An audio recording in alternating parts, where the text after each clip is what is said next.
नमस्ते, आदाब, सत श्री अकाल। मैं हूं सीए संकल्प कांस्टिया। स्वागत है आपका इस सेशन में जहां पे अपन रिवाइज करेंगे प्राइसिंग डिसीजन। तो फटाफट ओपन कर लीजिए अपनी मैजिक बुक या ऑप्टिमाइज्ड या जो भी बुक है आपके पास यार। कंप्लीट करते हैं फटाफट। छोटा सा चैप्टर है, थ्योरी है काफी कुछ इसमें भी। ये भी चैप्टर बहुत प्रैक्टिकल ओरिएंटेड हुआ करता था एक जमाने में।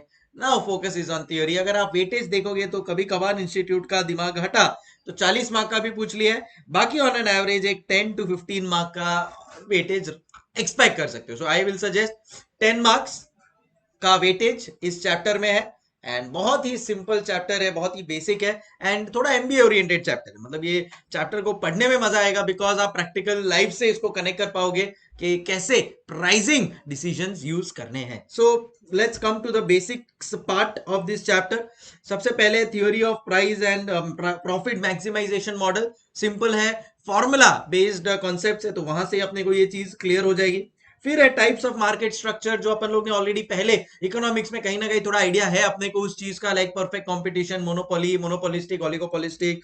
प्राइसिंग पॉलिसी क्या होनी चाहिए, प्राइस कस्टमाइजेशन कब कब कौन से लेवल्स पे कौन से सिचुएशंस में आप कर सकते हो, क्या बेसिस पे डिपेंड करता है आपका प्राइस सेंसिटिविटी, प्राइसिंग मेथड्स क्या है।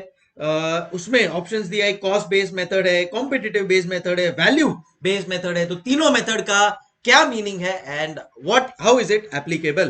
फिर बाद में आता है आपका pricing in period of recession.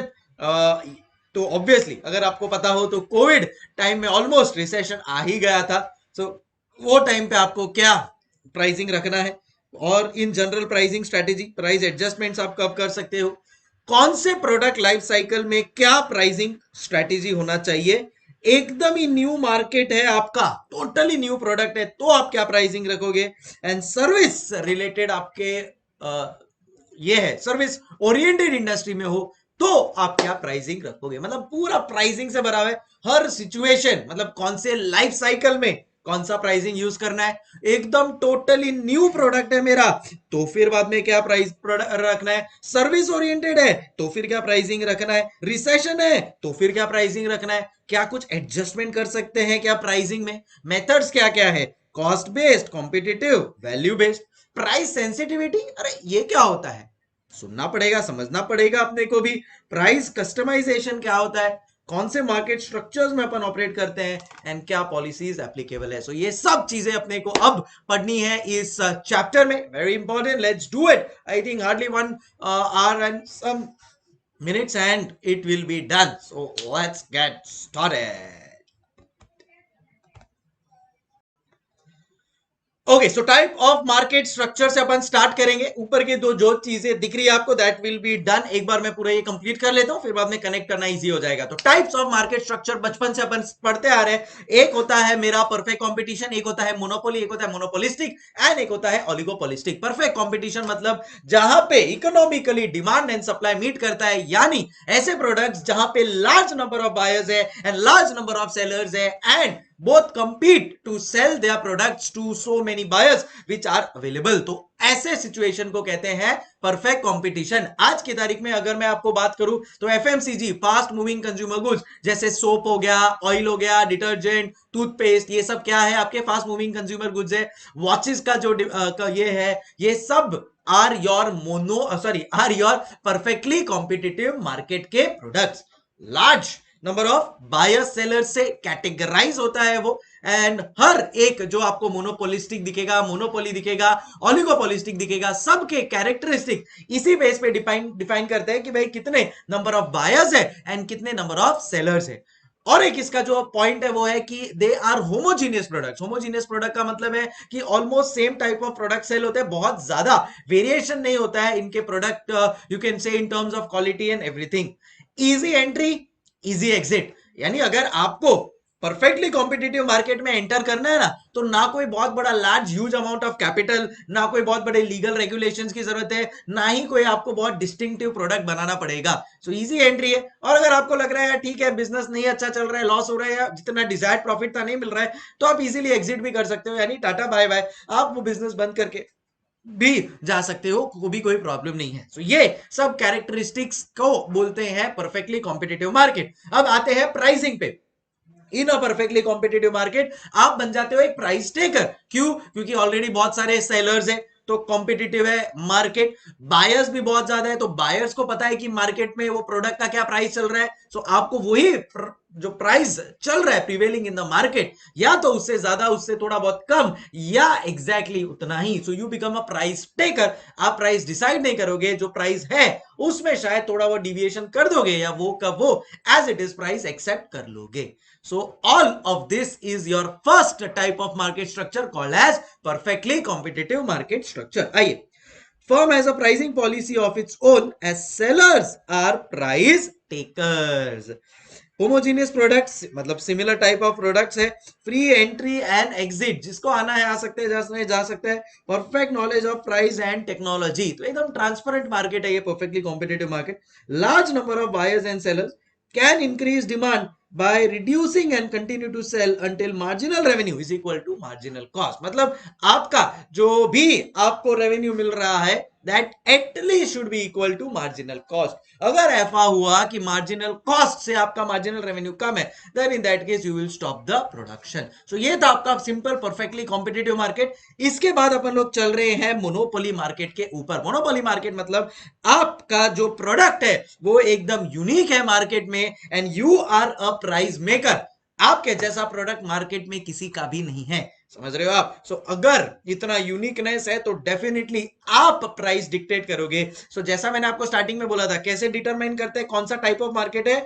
Large number of buyers, large number of sellers was perfectly competitive. One seller and large number of buyers को बोलते हैं मोनोपोली मार्केट। मतलब मेरा मोनोपोली है मार्केट में, मेरे जैसे प्रोडक्ट्स और कोई नहीं बेचता है। अब मोनोपोली मार्केट में यूजुअली तो ऑब्वियसली कंपटीशन नहीं है, तो आप अपने हिसाब से प्राइस मेकर बन गया। फिर धीरे धीरे धीरे जैसे जैसे कंपटीशन आता है उस हिसाब से आप अपना प्राइस ऊपर नीचे कर सकते हो, कोई प्रॉब्लम नहीं है।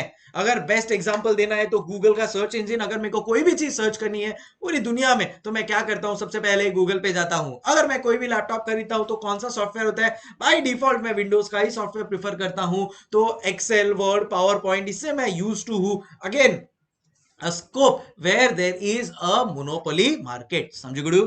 आओ, प्राइस मेकर हो आप, बैरियर्स टू एंट्री, क्यों कोई नहीं आ पाता है आपके उसमें? बिकॉज आपका प्रोडक्ट एकदम यूनिक है, या हो सकता है आपका प्रोडक्ट एकदम कैपिटल इंटेंसिव है, या बहुत हाईली रेगुलेटेड है, जैसे डिफेंस हो गया।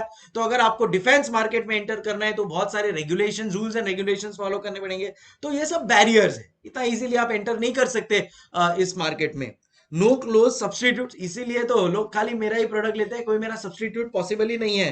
Full control over supply, seller is a price setter, but still factors like demand and price are considered to maximise profit. तो भाई माना आप मोनोपोली और आपके अलावा कोई नहीं बेचता है, बट प्राइस इतना भी ज्यादा हाई नहीं रखना चाहिए कि बाद में डिमांड ही ना आए। So you have to consider that, and उस हिसाब से आपको अपना प्राइस फाइनल करना चाहिए। फिर आता है मोनोपोलिस्टिक कॉम्पिटिशन। तो एक था large number of buyers, large number of sellers, ये क्या हो गया मेरा? Perfect competition. Large number of buyers, only single seller, ये क्या हो गया मेरा? मोनोपोली। थर्ड है मेरा monopolistic, large number of firms है जो मार्केट में प्रोडक्ट सेल कर रही है, बट नॉट आइडेंटिकल प्रोडक्ट्स। जैसे मेरा परफेक्टली कॉम्पिटिटिव मार्केट में मैंने आपको क्या बोला था कि एफएमसीजी गुड्स बनते हैं, तो सोप, साबुन लेने जाओगे, शैम्पू लेने जाओगे, तो कोई बहुत ज्यादा जमीन आसमान का फर्क नहीं, ऑलमोस्ट सब साबुन, soap, FMCG products almost similar ही है।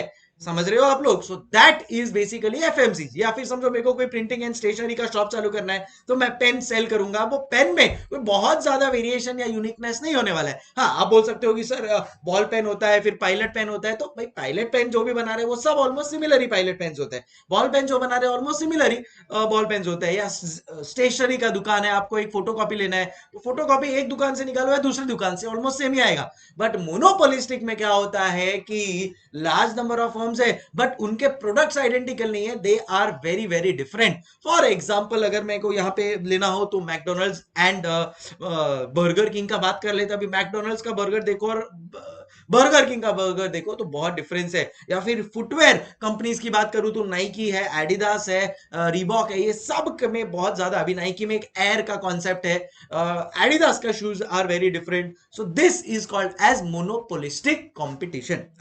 Large number of firms producing similar but not identical products. बना रहा नाइकी और एडिडास शूज ही है तो सिमिलर बट नॉट आइडेंटिकल।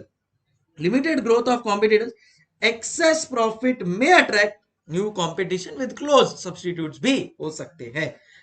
इन क्या बोलते हैं ना, monopolistic competition free entry and exit है, कोई बाद में रिस्ट्रिक्शन नहीं है इसमें भी। हाँ, आपको अपने प्रोडक्ट को एडवर्टाइज करना ही पड़ता है यहाँ पे, जितना बेटर एडवर्टाइज करोगे। जैसे आप नाइकी, मैकडोनल्ड्स, बर्गर किंग, ये सब के एडवर्टीजमेंट रेगुलर बेस पे देख लो। अब से फॉर एग्जांपल एक स्टारबक्स है और एक आपका कैफे कॉफी डे और एक बरिस्ता है, तीनों सेल कॉफी कर रहे हैं, बट कितना वेरिएशन है एम्बियंस में, in the way they are making their products, in the way they are selling it to the customers, very different. Product differentiate होता है बट कुछ वेरिड चीजों के ऊपर। सम कंट्रोल ओवर प्राइस, आप आपके हिसाब से थोड़ा प्राइसिंग ऊपर नीचे रख सकते हो। Maximize profit again by equating marginal revenue and marginal cost. Always marginal cost से ज्यादा मार्जिनल रेवेन्यू होगा तब भी, मार्जिनल रेवेन्यू मार्जिनल कॉस्ट से ज्यादा होगा तभी मैं मार्केट में सेल करूंगा, otherwise I will exit the market. So ये होता है monopolistic competition, large number of sellers, but याद रखना producing same but not identical products. Starbucks और कैफे कॉफी डे कॉफी बना रहा है सेम, बट दोनों का कॉफी आइडेंटिकल जरा भी नहीं है। नाइकी और एडिडास शूज बना रहा है सेम, बट दोनों का शूज जरा भी आइडेंटिकल नहीं है। डेल और लेनोवो लैपटॉप बना रहा है, बट दोनों का लैपटॉप जरा भी आइडेंटिकल नहीं है। तो ये सब क्या कैरेक्टराइज हो गया, monopolistic competition. Free entry and exit है, huge level of advertisement and promotional expenditures आपको करना पड़ता है। सम कंट्रोल ओवर प्राइस, मतलब you are a mixture of price taker plus price maker in monopolistic competition. And last है मेरा oligopolistic competition. यहां पे there are very few number of sellers, and जो भी सेलर्स है ना उनके अंदर इंटेंस कंपटीशन है। सबसे बेस्ट एग्जांपल मैं दे सकता हूं Pepsi and Coca Cola, Ola and Uber, Amazon and Flipkart. So अगर मैं बेवरेजेस मार्केट की बात करूं, सॉफ्ट ड्रिंक की बात करूं, देन इन दैट केस एक तो कोक है, एक पेप्सी है, ये दोनों के पास 70% शेयर है। बाकी 30% शेयर थोड़े बहुत ऊपर नीचे प्रोडक्ट्स होंगे और कोई उसके पास है। So obviously oligopoly market, few number of sellers and majority जो इंडस्ट्री है दैट इज कैप्ड, मतलब वो होल्ड करते हैं 2 या 3 लोग। वैसे ही ई कॉमर्स इंडस्ट्री, ऐसे तो ई कॉमर्स इंडस्ट्री में है थोड़े बहुत सेलर्स, बट मेजर इंडस्ट्री को होल्ड कौन करता है, फ्लिपकार्ट एंड अमेजॉन। वैसे ही अगर मैं और एक एग्जांपल दूं तो ओला उबर। सो जो आपका ये ऑनलाइन टैक्सी का इंडस्ट्री है, इसमें है और भी players, but major industry share किसके पास है, Ola and Uber. So firms producing और सेलिंग होमोजेनियस, मतलब सिमिलर और आइडेंटिकल प्रोडक्ट्स। इंटरडिपेंडेंस, ये बहुत इंपॉर्टेंट पॉइंट है जो लोगों को समझ में नहीं आता। इंटरडिपेंडेंस का मतलब देखो, ऑलिगोपॉली में बिकॉज राइवलरी बहुत स्ट्रांग है वो दो हार्डकोर कॉम्पिटिटर्स के बीच में, तो एक समझो पेप्सी, 5 रुपए का पेप्सी का वो लेकर आएगा ना बॉटल, तो इमीडिएटली कोका कोला भी लेकर आएगा। ओला किसी को रेफरल देना चालू करेगा, उबर भी चालू कर देगा। अमेजॉन बिग $1 बिलियन सेल लाएगा, फ्लिपकार्ट भी लेकर आ जाएगा। ये एक एडवर्टीजमेंट करेगा, दूसरा भी चालू कर देगा। तो वो लोग दोनों क्या है, इंटरडिपेंडेंट है एक दूसरे के ऊपर। एक कोई प्रोडक्ट में चेंज करेगा, दूसरा भी कर देगा। एक कोई एडिशनल फीचर लॉन्च करेगा, दूसरा भी कर देगा, वैसा। तो इंटरडिपेंडेंस बहुत ज्यादा है। एडवर्टीजमेंट कॉस्ट ह्यूज, अपन सब देखते हैं, कोक, पेप्सी, अमेजॉन, फ्लिपकार्ट कितना ज्यादा एडवर्टीजमेंट करते ही है। एंट्री एंड एग्जिट बैरियर्स है, देखो क्या होता है, कई बार ये लोग दोनों भी इंटरनली एंटर करने नहीं देते किसी न्यू कॉम्पिटिटर को, because they want to rule the market. Change in any variable, sales, advertisement will have a reaction from the competitors. Similar pricing as competitor by close analysis or cooperation. Major market is with 2 to 3 players while others have a lower market share. तो इस हिसाब से आपका oligopoly market determine होता है। सो I hope clear हो गया होगा। टाइप्स ऑफ मार्केट स्ट्रक्चर 4 है। एक है perfectly competitive market, monopolistic market, oligopoly market, monopoly market. Perfectly competitive market, large number of buyers, large number of sellers, demand supply meet करता है, you are a price taker, equilibrium price के ऊपर बेचने का, free entry, free exit, कोई tension नहीं है, सब चीजें ट्रांसपेरेंट है। एंड होमोजीनियस प्रोडक्ट सेल होता है। मोनोपोली मार्केट्स में बैरियर टू एंट्री है, but you are a price maker, large number of buyers but there is a single seller, very less competition, no substitutes and you are a price setter. Monopolistic में large number of seller but जो products है they are differentiated, free entry and exit है। As such competition आज थोड़ा बहुत competition भी है with close substitutes, also heavy expenditure on selling and other administration overhead cost. हाँ, in terms of pricing some control over price रहता है, तो combination of price maker and price taker strategy use करते हैं। Last oligopoly market, major share with 2 to 3 players, others are also there in the market. Interdependence बहुत high है। Advertisement of one company will have an impact on the other company on immediate basis. So change in any variable will have a reaction from competitors. Entry and exit barriers है, जो ये दोनों अगर साथ में मिल जाता है तो दूसरों के लिए एंट्री एंड एग्जिट बैरियर्स करते हैं, तो ये लोग खुद से कम्पीट भी करते हैं। एंड जब कोई एंटर कर रहा है as a competition, then in that case they साथ में आ जाते हैं एंड वो कंपटीशन को हटाने की कोशिश करते हैं। ऑलमोस्ट सिमिलर प्रोडक्ट्स सेल करते हैं, आइडेंटिकल प्रोडक्ट्स ही सेल करते हैं। Again huge level of advertisement cost आपको यहाँ पे करना पड़ता है and close analysis, similar pricing as competitor. जो भी है यहाँ पे इतना कॉम्पिटिशन है, वो स्पेशली वो 2-3 प्लेयर्स में कि pricing is almost similar. So ये रहे आपके 4 markets, perfectly competitive, monopoly, monopolistic and oligopoly. अब यहाँ पे और कुछ है, pricing strategies for oligopolies and non pricing strategies for oligopolies. आओ लेट्स रीड दैट। समझो अभी आपको अगर ओलिगोपोली मार्केट में एंटर करना है, देन इन दैट केस आप क्या प्राइसिंग स्ट्रेटेजी यूज कर सकते हैं। सबसे पहला प्राइसिंग स्ट्रेटेजी है प्रीडेटरी प्राइसिंग, जैसा कि आप यहाँ पे देख सकते हो। प्रीडेटरी प्राइसिंग का मतलब होता है कि enter the market with below cost of production price, जो जियो ने किया था। जियो ने क्या किया था भाई, उसके कॉस्ट से भी कम प्राइस में गया, पूरा मार्केट कैप्चर कर लिया एंड देन फिर धीरे धीरे धीरे प्राइस बढ़ा दिया। उसको कहते हैं प्रीडेटरी प्राइसिंग। कई बार अपने कॉस्ट टू कॉस्ट या कॉस्ट से भी कम प्राइस में बेचते हो, लॉस में, कोई प्रॉब्लम नहीं है। एक बार मार्केट कैप्चर हो जाएगा फिर धीरे धीरे प्राइस बढ़ा देंगे, बट उसके लिए आपके पास एपेटाइट होना चाहिए कि हाँ भाई मैं लॉस को बेयर कर सकूं। दूसरा लिमिट प्राइसिंग स्ट्रैटेजी। इसमें क्या होता है, लिमिट प्राइसिंग स्ट्रैटेजी में जिलेट जैसी कंपनीज बहुत यूज करती है। लिमिट प्राइसिंग स्ट्रैटेजी में वो लोग क्या करते हैं, एक अपना जो प्रोडक्ट है ना उसका प्राइस एकदम लो रखेंगे, लॉस में बेचेंगे, बट उससे कनेक्टेड का प्राइस ज्यादा रखेंगे। मैं आपको एग्जांपल देता हूं। तो जिलेट ने क्या किया था, जिलेट का जो रेजर है ना, रेजर, जिलेट का रेजर उसको खुद को पड़ता है 10 रुपए का, बट जिलेट ने जानबूझ के वो रेजर सेल करना चालू किया 2 रुपए में। अब रेजर आप एक बार तो यूज कर लोगे, उसके बाद आपको उसका ब्लेड चेंज करना पड़ेगा। जब वो ब्लेड लेने जाओगे ना तो जिलेट का ही ब्लेड लेना पड़ेगा, क्योंकि जिलेट के रेजर में जिलेट का ही ब्लेड फिट होगा। अब वो ब्लेड आएगा आपको महंगा। तो जिलेट क्या करता था कि जो रेजर है उसमें नहीं कमाता था, वो एक बार आपको बेच दिया, फिर जो रिकरिंग आप चीज लेने वाले हो विच इज द ब्लेड, वो ब्लेड के ऊपर जिलेट बहुत पैसा कमाता था। तो इसको कहते हैं लिमिट प्राइसिंग स्ट्रेटेजी। एक में आप एकदम लिमिट कर दोगे अपने प्राइस को, लॉस में बेचोगे, 10 रुपए की चीज 2 रुपए में बेचोगे, पर सारी दुनिया के पास अब वही रेजर आ गया, अब उसको बाय डिफॉल्ट आपका ही बोलते हैं ना ब्लेड लेना पड़ेगा, जिलेट का ही। ब्लेड में अच्छा खासा कमा लेगा मार्जिन, नो टेंशन। अभी अंडरस्टैंडिंग गाइस। सो इसको कहते हैं लिमिट प्राइसिंग स्ट्रेटेजी। फिर बाद में है, कई बार ओलिगोपोलिस क्या करते हैं, जैसे मैंने बोला ना, समझो अभी पेप्सी है और कोका कोला है, ये दोनों साथ में आ जाएंगे और दोनों आर्टिफिशियली प्राइस बढ़ाना चालू कर देंगे। भाई दोनों एकदम टॉप पे, तो ये जो करेंगे मार्केट उसी को देखेगा।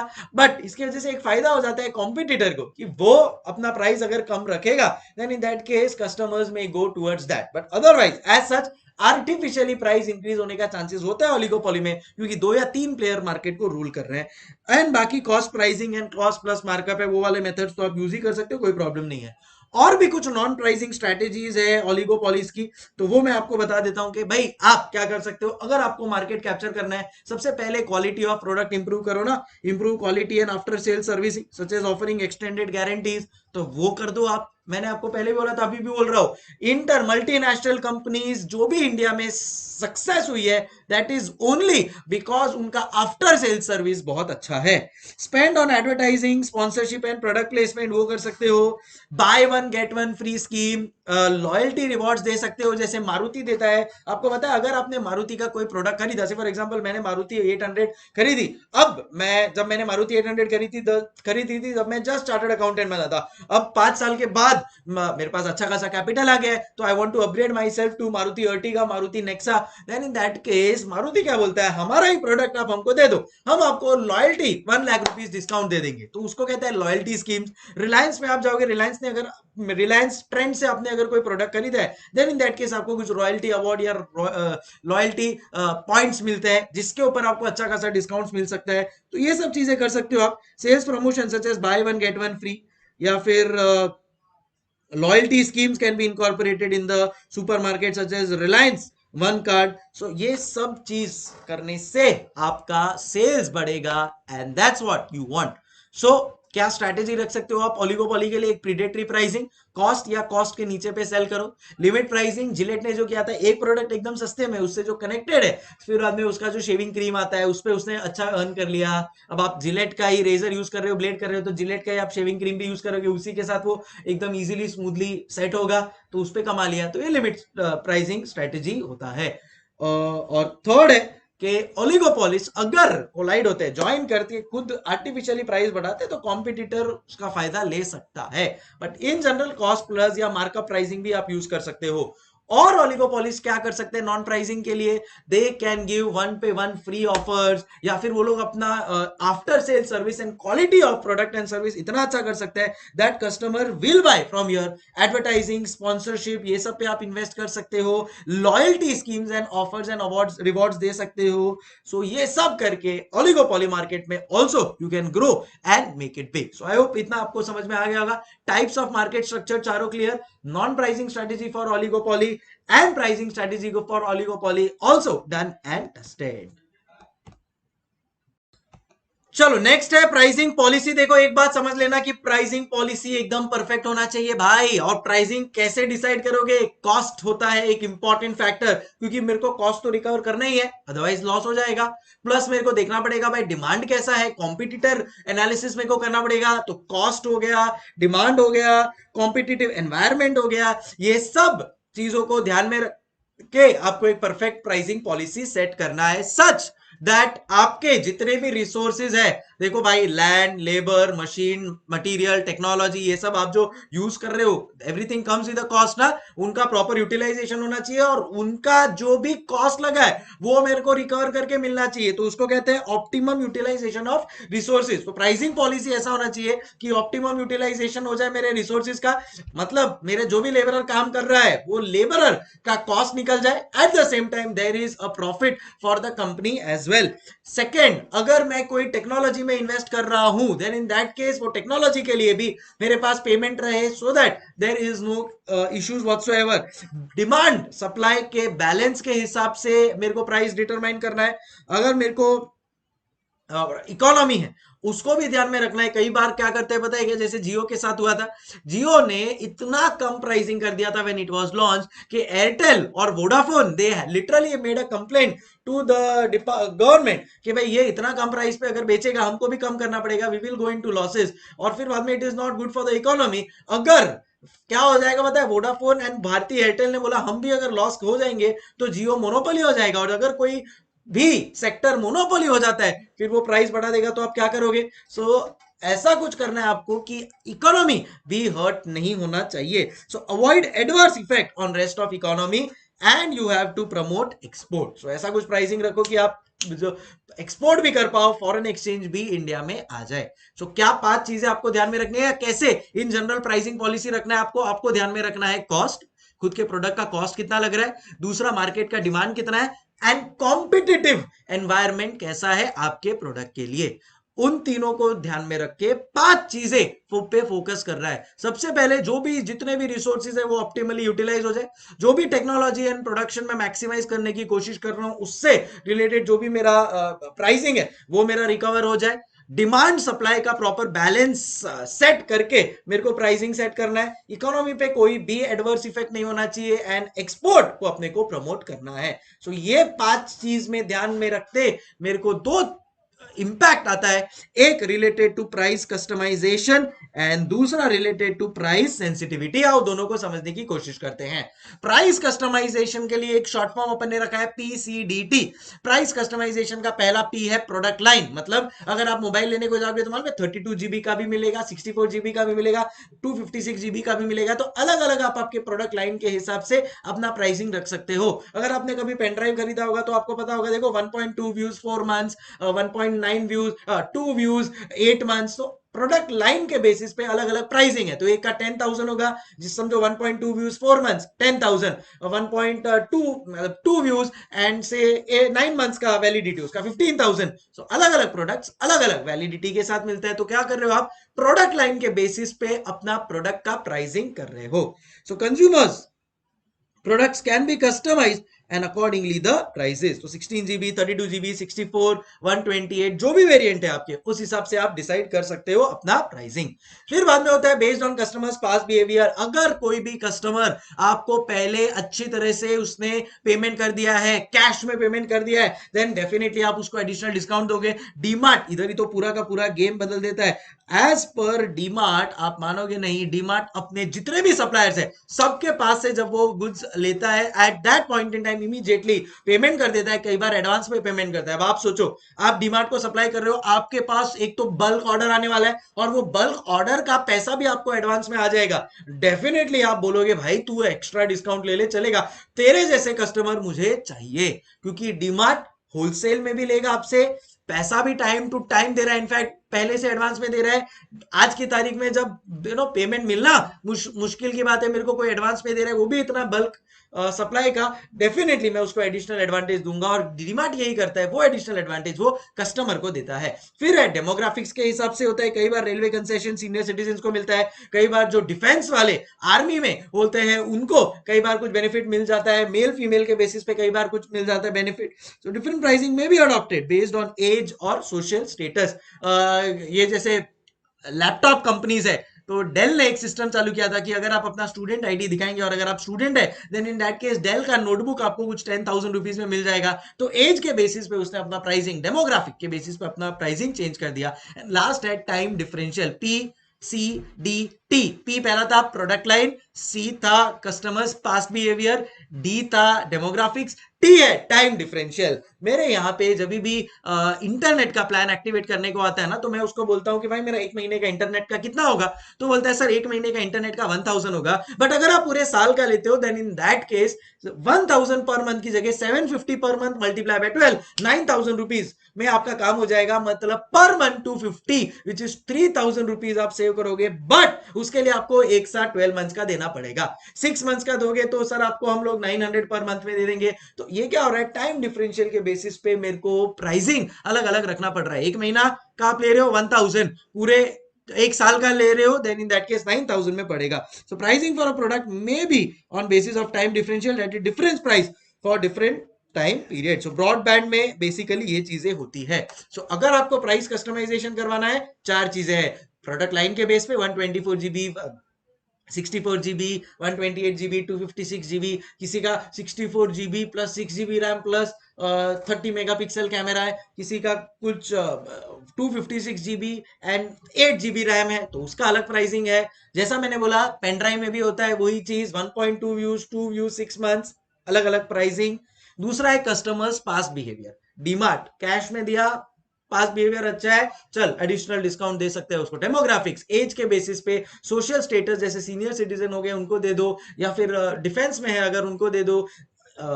कोई किड्स है या स्टूडेंट्स है, वो लोग को लैपटॉप चाहिए, वो लोग के पास इतना परचेसिंग पावर नहीं है, वो लोग को डिस्काउंट प्राइस पे दे दो। एंड लास्ट है on the basis of time differential. So time differential क्या होता है आपका, कि भाई 12 मंथ्स के लिए एक साथ लोगे तो आपको एडिशनल बेनिफिट हम लोग दे पाएंगे। Broadband is the best example. तो एक तो तरीका होता है ये प्राइस कस्टमाइजेशन जिसको बोलते हैं, एंड दूसरा तरीका होता है प्राइस सेंसिटिविटी, जो मेरे हिसाब से मोस्ट इंपॉर्टेंट क्वेश्चन है जो एग्जाम में आएगा। Let's start with that. Price sensitivity का मतलब होता है कस्टमर का change in behaviour based on change in price. अगर प्राइस चेंज होने की वजह से कस्टमर का बिहेवियर चेंज हो रहा है, मतलब वो ज्यादा परचेस कर रहा है, कम परचेस कर रहा है, देन इन दैट केस आपका प्रोडक्ट प्राइस सेंसिटिव है और कोई फर्क नहीं पड़ रहा है उसको, आपका प्राइस बढ़ाओ कम करो वो फिर भी खरीदने वाला है, देन इन दैट केस आपका प्रोडक्ट प्राइस सेंसिटिव नहीं है। तो उसके 9 फैक्टर्स है जो अपने को स्टडी करने, जिससे पता चलेगा कि कस्टमर बिहेवियर और प्राइस सेंसिटिविटी कितना कनेक्टेड है। आओ रीड करते हैं। measures customers behavior to change in price of a product. Low price sensitivity means pricing does not impact customers behavior. मतलब अगर प्राइस सेंसिटिविटी लो है इन दैट केस प्राइसिंग से कस्टमर को फर्क नहीं पड़ने वाला है, और अगर प्राइस सेंसिटिविटी हाई है देन इन दैट केस आपको प्राइसिंग बहुत ध्यान से रखना पड़ेगा, बिकॉज आपके प्राइसिंग की वजह से डिमांड अप एंड डाउन हो सकता है। आओ 9 पॉइंट समझते हैं, फिर आपको और क्लैरिटी आएगा। सबसे पहला है मेरा यूनिक वैल्यू इफेक्ट। जितना आपका प्रोडक्ट यूनिक है, फॉर एग्जांपल कोई एंटीक प्रोडक्ट है आपके पास से 17वीं सदी का, 18 सेंचुरी का, देन इन दैट केस उसका वो इतना यूनिक है कि दुनिया में और कहीं पे वो मिलने ही नहीं वाला है। और अगर ऐसा प्रोडक्ट है देन इन दैट केस उसमें प्राइस सेंसिटिविटी एकदम लो है, मतलब आप उसका प्राइस कोई बहुत लो करने से बहुत ज्यादा डिमांड आएगा ऐसा तो है नहीं, जिसको लेना है ना वो प्रोडक्ट वो लेके ही रहेगा। तो अगर आपका प्रोडक्ट यूनिक है देन इन दैट केस आपके प्रोडक्ट का प्राइस सेंसिटिविटी लो है, बहुत ज्यादा प्राइसिंग में आपको कम करने की जरूरत नहीं है। सो देखो, मोर unique the product lower is the price sensitivity, antique product समझ में आ गया पहला। दूसरा है shared cost effect. Shared cost effect का मतलब होता है कि अगर आपका कॉस्ट ऐसा है जो शेयर हो जा रहा है देन इन दैट केस आप प्राइस सेंसिटिव नहीं होगे। सर एक एग्जांपल दो ना। अब मैं अगर बॉम्बे में मेरे फ्रेंड्स लोग के साथ रहता हूं, तो अगर मेरा समझो रेंट है 21,000 और मेरे 5 फ्रेंड्स मेरे साथ रहते हैं, 20,000 का रेंट है और 5 फ्रेंड्स रहते हैं, तो कहना इसे हर फ्रेंड को 4,000 पे करना पड़ रहा है। अब अगर समझो मेरा जो लैंडलॉर्ड है उसने बोला चलो नेक्स्ट ईयर से तुम्हारा जो रेंट है वो 25,000 हो जाएगा, तो भाई 20 का 25,000 होने से मेरे ऊपर क्या इंपैक्ट आ रहा है, खाली 1,000 रुपया मेरा रेंट बढ़ रहा है ना, क्योंकि भाई 5,000 का जो रेंट है वो तो 5 में डिवाइड हो जा रहा है। तो अगर मेरा कॉस्ट शेयर हो जाने वाला है देन इन दैट केस मेरे को ज्यादा फर्क नहीं पड़ता है। बट अगर मैं कोई जगह पे रह रहा हूं अकेला जहां पे रेंट है 20,000 और मेरे को मेरा लैंडलॉर्ड आके बोल रहा है चल अभी तेरा इसका 25,000 हो जाएगा rent, then in that case मेरे को बहुत ज्यादा फर्क पड़ेगा। समझ रहे हो? तो अगर आपका कॉस्ट शेयर हो जाएगा देन इन दैट केस कोई प्रॉब्लम नहीं है, बिकॉज फिर बाद में शेयर्ड कॉस्ट इफेक्ट की वजह से प्राइस सेंसिटिविटी लो है। बट अगर कॉस्ट शेयर नहीं हो रहा है, आपको अकेले को बेयर करना पड़ रहा है, then you will be very highly sensitive towards that product. फिर है sunk investment effect. Sunk investment effect मतलब समझो अभी अगर मैंने कार खरीदी, अभी मेरी कार है से 60 लाख रुपीस की मेरी कार है। अब मैंने जब नई कार ली ना BMW 60 लाख की, तब मेरे को बोला कि सर इसके ऊपर है ना PPF करके एक पैनल आता है, तो वो आप लगवा लो, पेंट प्रोटेक्शन कवर करके कुछ होता है PPC। तो पेंट प्रोटेक्शन कवर से क्या होता है कि कहीं पे भी स्क्रैच वैच कुछ नहीं आता है। मैंने पूछा कितने का है, तो उन्होंने सर 60,000 का ही है। अब 60 लाख का गाड़ी लिया है, उसके सामने अगर मुझे तुम बोल रहे हो 60,000 का PPF लगवा लो, तो मैं ज्यादा सोचूंगा नहीं। क्यों? क्योंकि मेरे को लगेगा कि यार ठीक है ना, इतना महंगा गाड़ी है तो उसमें 60,000 में क्या फर्क पड़ा। समझ रहे हो? तो आपने ऑलरेडी एक बहुत बड़ा इन्वेस्टमेंट तो कर दिया है। अब उससे रिलेटेड अगर आपको कोई छोटा मोटा खर्चा करना है तो आप बहुत ज्यादा सोचोगे नहीं। अभी मैंने अगर इतना बड़ा महंगा गाड़ी ले लिया, समझो आपने कोई गाड़ी लिया, समझो MG हेक्टर लिया, 20 लाख रुपए का गाड़ी लिया, अब उसके रिलेटेड अगर सीट कवर आपको लगवाना है तो आपको बहुत ज्यादा सोचोगे नहीं, क्योंकि आपका जो मेन इन्वेस्टमेंट है वो तो लग चुका है। अब इससे रिलेटेड थोड़े बहुत छोटे मोटे खर्चे होते रहेंगे। So price sensitivity is low in products which are used along with assets previously bought. तो इनको पता होता है कि यार ये इसने इतना महंगा गाड़ी लिया है, अब सीट कवर के लिए ज्यादा रोएगा नहीं, क्योंकि इसने गाड़ी ले लिया है। गाड़ी नहीं लिया होता तब तक अगर मैं उसको सीट कवर बेचता तो वो ज्यादा प्राइस लगता। अब क्या है, तो ठीक है ना। तो एक इन्वेस्टमेंट संक हो चुका है मेरा, वो कार का कॉस्ट। अब उससे रिलेटेड कोई भी चीज है तो उसके लिए मैं ज्यादा सेंसिटिव नहीं रहूंगा। फिर है सब्सटीट्यूट अवेयरनेस इफेक्ट। अगर आपके प्रोडक्ट का अवेयरनेस है सब्सटीट्यूट का सबको, मतलब अगर पता है कि भाई कोक की जगह मैं पेप्सी भी पी सकता हूँ, पानी भी पी सकता हूँ स्प्राइट के जगह पे, तो अगर आपके प्रोडक्ट का सब्सटीट्यूट अवेयरनेस है then in that case price sensitivity high रहेगा बस, क्योंकि मैं इजीली स्विच कर सकता हूँ। So if buyers are aware of substitutes and these perform the same function, then buyers price sensitivity will be very high. And benefit effect. अब अगर मैंने एक बहुत बड़ा टीवी लिया, टीवी के साथ मेरे को एक स्टैंड लेना है, मेरे साथ हुआ भी था, मैंने नया घर लिया तो मैंने एक नया टीवी लिया था, इट वाज अप्रोक्सीमेटली 1,50,000 रुपीज का टीवी लिया। अब अगर मैंने 1,50,000 का टीवी लिया है और उसके लिए मेरे को 10,000 रुपए का स्टैंड लेना पड़ रहा है, तो मैं ज्यादा सोचूंगा नहीं, क्योंकि मेरे लिए टीवी ज्यादा इंपॉर्टेंट है। मेरा एंड बेनिफिट क्या है, मेरे को टीवी अच्छे तरह से दिखना चाहिए और कहीं टीवी गिर ना जाए, तो इसके लिए मुझे स्टैंड स्ट्रांग चाहिए। उसकी जगह वो 10-15 हजार रुपए ले रहा है, मैं उसको दे देगा, क्योंकि मेरा इंटेंशन है कि वो 1,50,000 जो टीवी का दिया है वो मेरे को वसूल हो जाए। तो एंड बेनिफिट क्या है मेरा, टीवी। उसके लिए अगर मुझे वो स्टैंड के लिए खर्चा करना पड़ा तो मैं ज्यादा सेंसिटिव नहीं रहूंगा।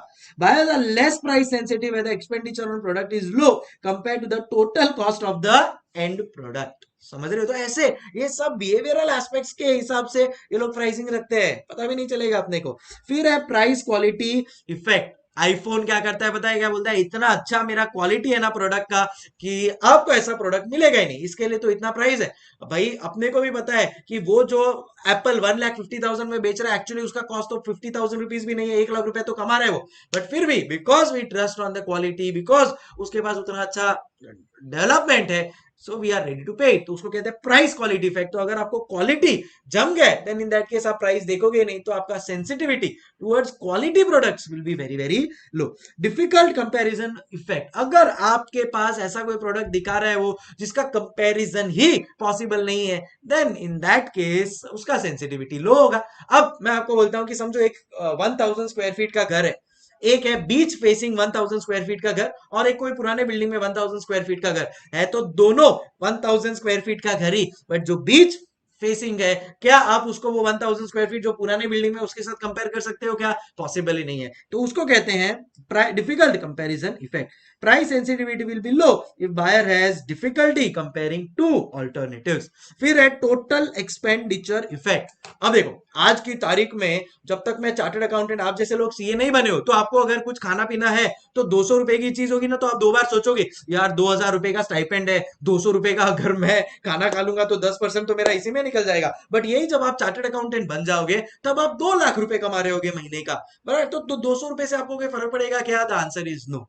समझो आपके जेब में से 1,000 रुपए गिर गए तो आपको रात को नींद नहीं आएगी, आप ढूंढना चालू कर दोगे। यही 1,000 रुपए अगर मुकेश अंबानी के जेब से गिर गए उसको कोई फर्क नहीं पड़ेगा। सो इसको कहते हैं टोटल एक्सपेंडिचर इफेक्ट। तो भाई टोटल एक्सपेंडिचर आपका in comparison to the total income जो आप कमा रहे हो वो देखा जाएगा। अगर वो ज्यादा नहीं है then in that case you are less price sensitive. DMart इसको यूज करता है। डीमार्ट में अगर आप शॉपिंग करने को जाओगे, समझो आपका 10,000 रुपए का बिल आ रहा है, अब जब आप शॉपिंग काउंटर पे, जब आप वो पेमेंट काउंटर पे जाओगे ना, तो वहां पे ना 50-50 रुपए की चीजें पड़ी रहेगी। अब आपको लगेगा यार 10,000 रुपए का बिल आया है, 50 रुपए से क्या फर्क पड़ता है, टोटल एक्सपेंडिचर आपको दिख रहा है 10,000, तो उसमें 50 रुपए में क्या फर्क पड़ता है, आप इमीडिएटली परचेस कर लोगे। So if the expenditure on the product represents low proportion of consumer income, price sensitivity will be less for such a product. Packet of bread for a chartered accountant क्या फर्क पड़ता है, but यही जब आप articleship कर रहे हो ना, तो एक एक पैसा की आपको वैल्यू होती है। Inventory effect. If the product can not be stored, जैसे perishable, the buyer will be less price sensitive. उसको लगेगा कि भाई देखो अब वैसे भी मेरा ये ज्यादा तो टिकने वाला है नहीं, इन दैट केस चलो अगर गया तो भी चलेगा। सो आप उस केस में बहुत ज्यादा प्राइस सेंसिटिव नहीं होते हो, या तो आप खरीदोगे ही नहीं वो वाला प्रोडक्ट। तो ये थे आपके 9 effects of price sensitivity as said by Nagle. क्या होता है price sensitivity? Change in customer behaviour due to change in price. अगर प्राइस चेंज होने की वजह से कस्टमर बिहेवियर चेंज हो रहा है तो इसका मतलब प्राइस सेंसिटिव है प्रोडक्ट। और अगर प्राइस चेंज होने की वजह से भी कस्टमर का बिहेवियर चेंज नहीं हो रहा है तो वो प्राइस सेंसिटिव नहीं है। Unique value effect, antique pieces आपको दिखाया मैंने, प्राइस सेंसिटिव नहीं हूं मैं, क्योंकि कुछ भी प्राइस हो यूनिक है ना, वो मेरे को लेना ही है। प्राइस क्वालिटी इफेक्ट, मैं क्वालिटी के लिए अगर प्राइस दे रहा हूं, क्वालिटी चीज है तो मैं उसके लिए बहुत ज्यादा सेंसिटिव नहीं होऊंगा। शेयर्ड कॉस्ट इफेक्ट, अगर मेरा टोटल कॉस्ट है और वो शेयर हो जा रहा है तो ओवरऑल प्राइस बढ़ने से मुझे कोई ज्यादा फर्क नहीं पड़ेगा, क्योंकि मेरे पास तो शेयर्ड कॉस्ट आने वाला है। संक इन्वेस्टमेंट इफेक्ट, अगर मैंने बहुत बड़ा इन्वेस्टमेंट किया और उसके वजह से कुछ एक दो चीज खरीदनी पड़ रही है, मैं खरीद लूंगा, ज्यादा सोचूंगा नहीं, लेस सेंसिटिव रहूंगा प्राइस पे। एंड बेनिफिट बहुत बड़ा है, उसके लिए अगर मेरे को कोई छोटा मोटा खर्चा करना पड़ रहा है, I will do that, price sensitive less रहेगा। डिफिकल्ट कंपैरिजन, अगर मेरा प्रोडक्ट ऐसा है कि मैं किसी के साथ कंपेयर ही नहीं कर सकता, प्राइस सेंसिटिविटी लो रहेगा। टोटल एक्सपेंडिचर मेरा जो हो रहा है और सामने टोटल इनकम है, तो वो प्रोपोर्शन अगर बहुत कम है, then in that case I will not be price sensitive. Inventory अगर पेरिशेबल है, again I may not be very price sensitive. But हाँ, अगर मेरा सब्सटीट्यूट है, देन इन दैट केस मैं बहुत ज्यादा प्राइस सेंसिटिव होऊंगा, एंड वो मेरे को प्राइसिंग उस हिसाब से रखना पड़ेगा. सो डिपेंड करता है आपका जो प्रोडक्ट है कौन से कैटेगरी में फॉल करता है, और उस हिसाब से आपको डिसाइड करना पड़ेगा आपका प्राइस सेंसिटिविटी. एवरीबॉडी वापस एक बार, क्या क्या है? Unique value effect, price quality effect, shared cost effect, substitute awareness, and benefit, total expenditure, difficult comparison, inventory, और एक दो बोल रहा हूँ शायद मैं, संक इन्वेस्टमेंट इफेक्ट है, यूनिक वैल्यू आ गया, एंड बेनिफिट आ गया. आई होप आपको याद रह जाएगा. मेरे एग्जांपल्स याद रखना. यूनिक वैल्यू में एंटीक पीसेस, प्राइस क्वालिटी में iPhone, Apple iPhone, difficult comparison में बीच का प्रॉपर्टी, बीच हाउस, टोटल एक्सपेंडिचर में डीमार्ट वाला एग्जांपल याद रख लो, या फिर मुकेश अंबानी के जेब से 1000 रुपए गिरा तो कुछ फर्क नहीं पड़ता है, तो difficult, I mean total expenditure. Inventory effect में पेरिशेबल गुड्स का याद रखो. एंड बेनिफिट इफेक्ट में आप देख सकते हो कि भाई टोटल कितना आपको एंड बेनिफिट मिलने वाला है, तो मेरा सोनी टीवी टेलीविजन का एग्जांपल आप ध्यान में रख सकते हो. सब्सटीट्यूट अवेयरनेस इफेक्ट में आप कोक पेप्सी का एग्जांपल ध्यान रख सकते हो. संक इन्वेस्टमेंट में आप आपका कार और उसका जो सीट कवर है उसका एग्जांपल ध्यान में रख सकते हो. शेयर्ड कॉस्ट में आप रेंटल पे रह रहे हो आपके फ्रेंड्स के साथ, उसका एग्जांपल आप ध्यान में रख सकते हो. So with this we complete price sensitivity and price हाँ, and price customisation of pricing policy. चलो नेक्स्ट है प्राइसिंग मेथड. 3 प्राइसिंग मेथड यहां पे अपने को इंस्टीट्यूट ने दिया है. एक बोला है कॉस्ट बेस्ड, दूसरा बोला है कंपटीशन बेस्ड, तीसरा बोला है वैल्यू बेस्ड. कॉस्ट बेस्ड बहुत ही सिंपल है भाई. एक ऑप्शन है आपके पास के वेरिएबल कॉस्ट के ऊपर कुछ आप अपना प्रॉफिट ऐड कर दो और उस हिसाब से बेचो. दूसरा है variable cost plus fix cost, मतलब टोटल कॉस्ट के ऊपर बेच दो, टोटल कॉस्ट प्लस एक मार्जिन ऐड कर दो और बेच दो. या फिर आपको लग रहा है भाई टोटल कॉस्ट प्लस एक लमसम अमाउंट या एक परसेंटेज ले लो. So very very simple. So आपको क्या करना है, कॉस्ट फाइंड करना है, उसके ऊपर एक मार्जिन ऐड कर दो, परसेंटेज टर्म्स में, एब्सोल्यूट टर्म्स में, लमसम टर्म्स में, sell it in the market at that price. So पहला क्या है मेरा, cost based pricing. Method 1, estimate full cost. Full cost मतलब variable cost plus fixed cost of product and fixed profit margin. Fixed cost include selling, distribution, सब. Method 2 है marginal variable cost करो और एक ऐसा मार्कअप ऐड कर दो जिससे फिक्स्ड कॉस्ट प्रॉफिट सब आपका कवर हो जाए. यहाँ पे कब यूज होता है ये, जब कॉम्पिटिटिव एनवायरनमेंट नहीं है या बहुत ज्यादा आपको लग रहा है कि भाई आप बहुत ज्यादा सेलर्स नहीं है मार्केट में, या आप कुछ कस्टमाइज्ड प्रोडक्ट्स बना के दे रहे हैं अपने कस्टमर को, दैट टाइम आप you can use your cost based pricing method. Second जो इंपॉर्टेंट है वो है कॉम्पिटिटिव बेस्ड प्राइसिंग मेथड. इसमें 2 डिविजन है. देखो, कॉम्पिटिशन बेस्ड प्राइसिंग मतलब आप आपके कॉम्पिटिटर को देख रहे हो और उसके बेसिस पे अपना प्राइसिंग पॉलिसी डिसाइड कर रहे हो, उसको बोलते हैं कॉम्पिटिटिव बेस्ड प्राइसिंग मेथडोलॉजी. सो आपका कॉम्पिटिटर क्या कर रहा है उस हिसाब से, तो उसको कहते हैं गोइंग ऑन प्राइसिंग. क्या बोलते हैं उसको, गोइंग रेट प्राइसिंग. मतलब आपके कॉम्पिटिटर मार्केट में क्या रेट चला रहे हैं, उस रेट के हिसाब से अगर आप कुछ सेल करते हो, that is called as going rate pricing method. So pricing based on what competitors are charging. तो कॉम्पिटिटर का प्राइस निकालो, उसके बेसिस पे प्लस या माइनस कर दो any percentage based on own cost या डिमांड.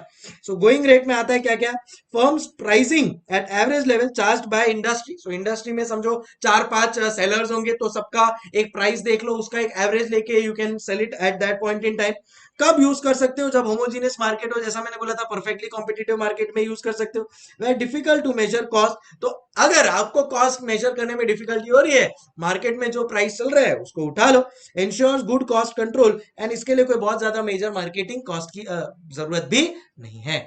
दूसरा है सील्ड बिड. सील्ड बिड मतलब देखो, एक होता है ओपन ऑक्शन, जैसे कि आपका आईपीएल. आईपीएल में क्या होता है, से for example royal Challengers Bangalore बोल रहा है मेरे को विराट कोहली चाहिए 10 करोड़ में, तो चेन्नई सुपर किंग बोलेगा नहीं नहीं वी वांटेड 12 करोड़. तो ओपन ऑक्शन है, ट्रांसपेरेंट है, एक दूसरे को पता चल रहा है कि क्या प्राइस पे कौन सेल कर रहा है एंड कौन बाय कर रहा है। बट सील्ड बिड प्राइसिंग जो दूसरा है, उसमें क्या होता है कि आपका जो बिड है ना वो सील्ड होता है। ये मेजरली गवर्नमेंट कॉन्ट्रैक्ट्स में यूज होता है। तो कई बार गवर्नमेंट को समझो फॉर एग्जांपल फ्लाईओवर बनाना है, मेट्रो स्टेशन बनाना है, या कुछ भी डिफेंस का काम करवाना है, तो गवर्नमेंट को लगता है भाई हम खुद नहीं कर पाएंगे बट ये करवाना जरूरी है। तो इन सच सिचुएशन गवर्नमेंट क्या करेगा, जो भी उसका फॉर एग्जांपल फ्लाईओवर है तो उसके लिए वो बोलेगा भाई हमको फ्लाईओवर बनवाना है, हम प्राइवेट कॉन्ट्रैक्ट पे देने को रेडी है। जिसको भी ये कॉन्ट्रैक्ट लेना है प्लीज हमारे को वो एक बिड दे दो। उसमें आप आपका क्वालिटी ऑफ मटेरियल, तो क्वालिटी ऑफ मटेरियल गवर्नमेंट खुद ही डिसाइड करता है, बोलता है ये क्वालिटी ऑफ मटेरियल चाहिए, तो ताकि सबको पता है कि भाई ये क्वालिटी ऑफ मटेरियल के लिए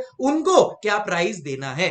उसमें सबसे लोएस्ट कॉस्ट जिसका भी आता है, ऑक्शन होता है 1 2 3 एंड उसको वो मिल जाता है। बट अगेन यहाँ पे बोल रहा हूं मैं, सील्ड होता है, मतलब पता नहीं होता है। तो से फॉर एग्जांपल मेरे को हाईवे के लिए या रोड बन रहा है उसके लिए मेरे को देना है अपना प्रोजेक्शन, तो मैं एक कॉम्पिटिटर एनालिसिस करूंगा कि भाई कौन सा कॉम्पिटिटर क्या प्राइस देगा। डेफिनेटली मैं उससे कम में देना चाहूंगा, क्योंकि गवर्नमेंट तो उसी को कॉन्ट्रैक्ट देगा जो सेम क्वालिटी में कम प्राइस में काम करके दे।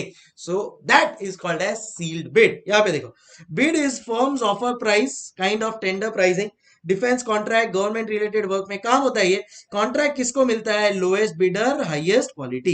Bidder will be bid based on his minimum marginal cost. भाई देखो कुछ भी हो जाए, कोई भी अपना आदमी मार्जिनल कॉस्ट तो रिकवर करने ही वाला है। Bid decided on overall market condition. So मैं मार्केट स्टडी करूंगा, कॉम्पिटिटर एनालिसिस करके फिर डिसाइड करूंगा ओके इतना प्राइस पे रखना है।